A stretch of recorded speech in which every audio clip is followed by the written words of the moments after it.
नमस्कार। बिफोर पिन.इन से मैं महेश शर्मा। मंत्रिमंडल विस्तार की औपचारिकता पूरी हो गई है और 15 कैबिनेट मंत्री तथा 28 राज्य मंत्रियों ने शपथ ग्रहण की। यह भी बताया जाता है कि देर रात तक इनके विभागों का बंटवारा हो जाएगा। उसकी वजह यह है कि 19 जुलाई को मानसून सत्र से पहले इन मंत्रियों को अपने अपने विभागों के लिए तैयार रहना होगा, क्योंकि सदन फेस करना भी एक बहुत बड़े चुनौती तो नहीं कहेंगे इसको, लेकिन एक कौशल की बात होती है किसी भी मंत्री के लिए। और दूसरी बात यह है कि इस मंत्रिमंडल विस्तार में प्रधानमंत्री नरेंद्र मोदी ने जो सबसे बड़ी बात है वो ये रखी है कि उन्होंने न केवल 2021 और 22 में होने वाले 6 राज्यों में चुनाव को सामने रखा है, बल्कि 2024 की भी प्री एक्सरसाइज की है। और सबसे इससे भी चौंकाने वाली बात यह है कि जो बड़े बड़े दिग्गज उनके मंत्री हुआ करते थे, सिपाही सालार हुआ करते थे, उनकी छुट्टी कर दी गई। जैसे शपथ ग्रहण समारोह के लगभग 1-1.5 घंटे पहले खबर आती है कि साहब रविशंकर प्रसाद का इस्तीफा, प्रकाश जावड़ेकर का इस्तीफा। ये दिग्गज मंत्री थे।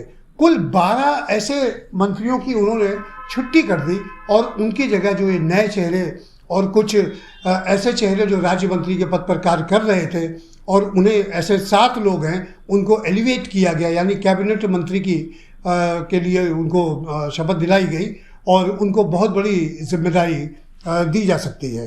हम आपको यहाँ बताते चलें कि चुनाव के लिहाज से ये देखना ज़रूरी होता है कि हर राज्य से एक रिप्रेजेंटेशन होना चाहिए। तो इस मंत्रिमंडल विस्तार में नरेंद्र मोदी जी ने इस बात का पूरा ख्याल रखा है कि भारत का शायद कोई राज्य ऐसा नहीं बचा होगा जहाँ से प्रतिनिधित्व ना हो, चाहे वो त्रिपुरा हो, चाहे वो मणिपुर हो। पश्चिम बंगाल से समझिए 4 लोगों को मंत्रिमंडल में जगह दी गई। सबसे ज़्यादा यूपी, जो सबसे चुनौती भरा प्रदेश है जिसमें चुनाव होने वाले हैं अगले साल, यानी कि 2022 की पहली तिमाही में वहाँ चुनाव होने हैं यूपी में, और वहाँ से 7 लोगों को मंत्री बनाया गया है।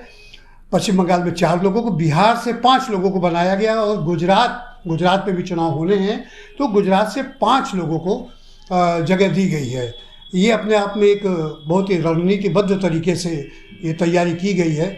और ये भी कहा जाता है कि बीते 1 महीने से प्रधानमंत्री नरेंद्र मोदी बाकायदे मंत्रियों के परफॉर्मेंस का ऑडिट करा रहे थे कि टेक्निकली इनकी परफॉर्मेंस क्या रही, जनता के बीच में इन मंत्रियों की छवि क्या है, क्या ये सिर्फ बयानों की वजह से ही चर्चित रहे, या भले ही सरकार का बचाव करते दिखे वो मीडिया में, लेकिन जनता के बीच में इनकी मौजूदगी उतनी नहीं रही जितनी अपेक्षित थी। शायद यही वजह हो सकती है कि 12 मंत्रियों की छुट्टी कर दी गई।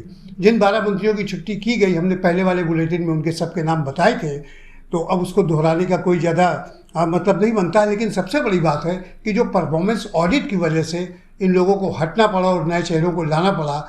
अब जैसे स्वास्थ्य मंत्रालय की ही बात ले लें तो हर्षवर्धन समझिए डॉक्टर हैं पेशे से, कानपुर के ही मेडिकल कॉलेज की देन है वो, और वो कोरोना महामारी के दौरान उनका जो तंत्र था स्वास्थ्य मंत्रालय का वो चरमरा गया बिल्कुल। दूसरी लहर में तो बिल्कुल जैसे हाथ खड़े कर दिए हों मंत्रियों ने।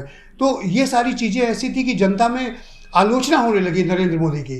तो अब ऐसे में एक तो महामारी की चुनौती, ऊपर से गिरती, चरमराती, लड़खड़ाती अर्थव्यवस्था, महंगाई बेतरती छलांगे मारती हुई ऊपर जा रही है। आम जनता, मध्यम वर्ग के लोग, निम्न मध्यम वर्ग के लोग, ये लोग बिल्कुल एक तरह से कहिए इनके सामने दिक्कतों का सामना करना पड़ रहा था इनको। तो ऐसे में मोदी के सामने ये चुनौती थी कि एक नई टीम बना करके कुछ ऐसे कार्य करें, उनकी सरकार की योजना जो उसका जो डिलीवरी हो पब्लिक तक, वो इतने बेहतर तरीके से हो कि उसका एक इम्पैक्ट पड़े कि हाँ सरकार काम कर रही है।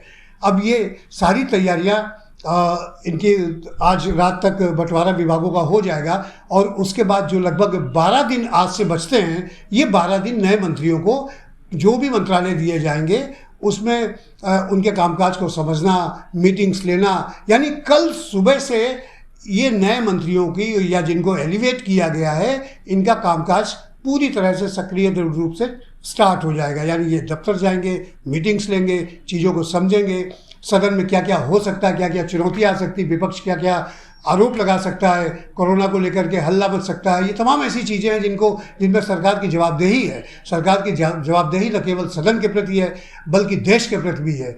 तो ऐसे में इन मंत्रियों को लगभग ये 12 दिन जो हैं ये बिल्कुल एक कड़ी परीक्षा के दौर से इन्हें गुजरना होगा और उसके बाद ये सदन फेस करेंगे, पब्लिक के बीच में जाएंगे और मोदी की अपेक्षाओं पर खरे उतरना इनकी सबसे पहली प्राथमिकता होगी, क्योंकि प्रधानमंत्री की अपेक्षाओं पर खरे उतरेंगे तो सदन और जनता की भी अपेक्षाओं पर खरे उतरने की इनकी एक सीधी और कारगर कोशिश हो सकती है। अगर आपको हमारा वीडियो पसंद आया हो तो इसे लाइक करें, सब्सक्राइब करें और साथ ही बेल आइकन दबाना ना भूलें।